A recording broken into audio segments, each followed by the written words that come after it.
Bonjour, je suis le docteur Henri. Je suis très heureuse de vous retrouver et je souhaite aujourd'hui vous parler du côlon irritable. Qu'est-ce que le côlon irritable? C'est en fait une maladie dont on dit qu'on ne connaît pas les causes. En fait, de quoi s'agit-il? Quels sont les symptômes? Il y a de la douleur abdominale, des spasmes du gros intestin, des ballonnements, des dilatations du gros intestin, particulièrement dans la fosse iliaque droite au niveau du cécum et dans la fosse iliaque gauche au niveau du sigmoïde. Il y a des gaz, il y a de la constipation, souvent en alternance avec de la diarrhée. Bref, il y a un grand nombre de symptômes. J'oubliais aussi les glaires, qui ne sont pas toujours présents, mais qui sont la preuve d'une grosse inflammation au niveau du côlon. Alors, dès que quelqu'un a mal au ventre et que l'on a fait chez lui les examens requis, dont la colonoscopie, et que celle-ci s'avère normale, on dit qu'il s'agit d'un côlon irritable ou colopathie fonctionnelle. Ce sont des termes qui décrivent tout simplement la situation d'un côlon en détresse. Alors, quelles sont les causes possibles de ce côlon irritable? Souvent, il y en a plusieurs. Il y a d'abord des facteurs familiaux qui favorisent ce côlon irritable. Il y a des familles où l'on retrouve que le père, la mère, la fratrie, il y a plusieurs cas de côlon irritable dans la famille. Mais il faut bien dire aussi que dans les familles, on a appris à manger d'une certaine façon, à s'alimenter d'une certaine façon. Et puis, si on a eu des parents anxieux, dépressifs, cela ne favorise pas une bonne harmonie psychologique chez le patient. Donc, parmi les causes, il y a certainement les façons de se comporter.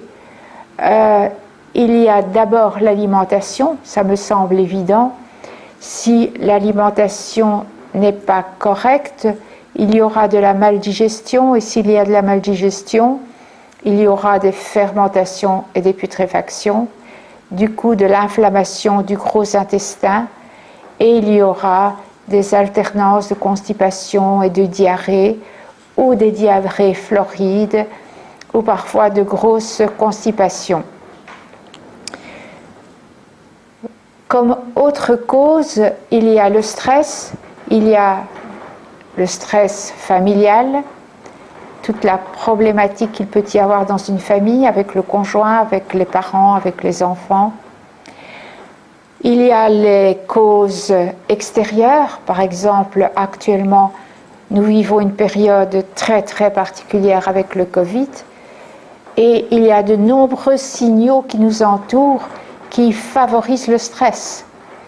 Le fait de devoir porter ce masque, qu'il faille toujours y penser, de voir les autres qui sont masqués, de voir la crainte chez les autres et tous les évitements que l'on rencontre.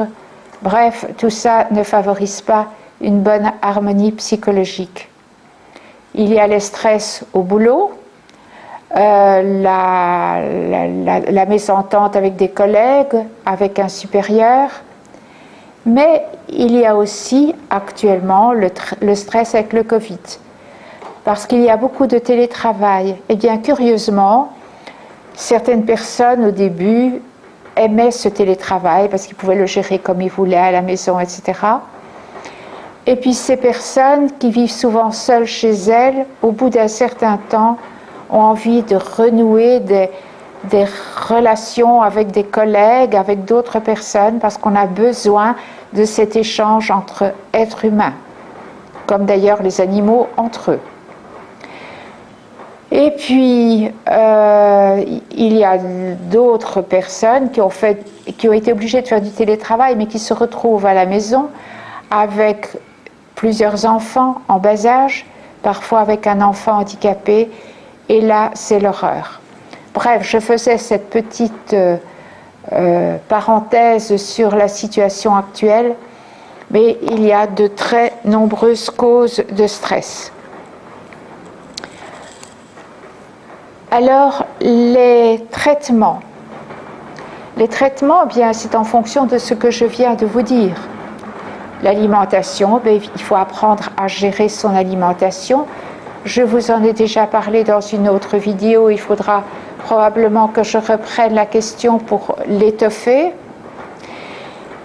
Et cette alimentation devra être d'autant plus stricte que le côlon est plus irrité, puisqu'on part d'une capacité de digestion qui est très faible. Donc, très rapidement, on aura une maldigestion si on dépasse certaines normes.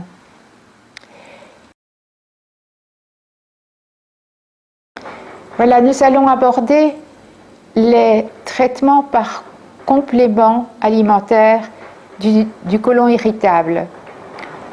Nous allons donner des anti-inflammatoires, tels que certaines épices comme le curcuma par exemple, des anti-infectieux comme le pépin de pamplemousse, des acides, des huiles essentielles, bref, il y a des tas d'anti-infectieux dont nous disposons. Puis, il faut nourrir la paroi, donner des adjonctions comme par exemple la L-glutamine, dont se nourrit la muqueuse du côlon. Et puis, en dernier lieu, il faut semer par les probiotiques. Donc, nous donnons des anti-inflammatoires, des anti-infectieux, nous semons et nous nourrissons la paroi.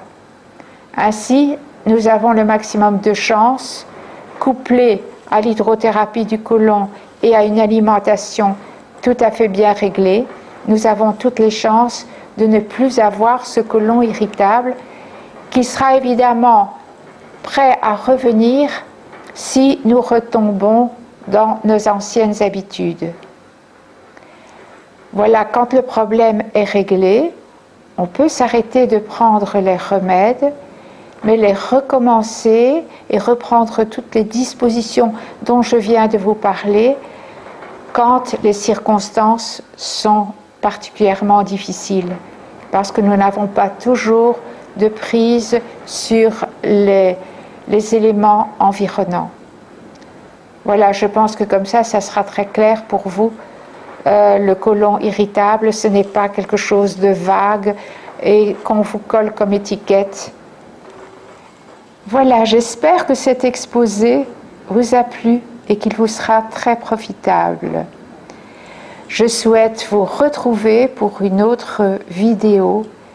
C'est avec plaisir que je vous parlerai prochainement des polypes intestinaux. Au revoir.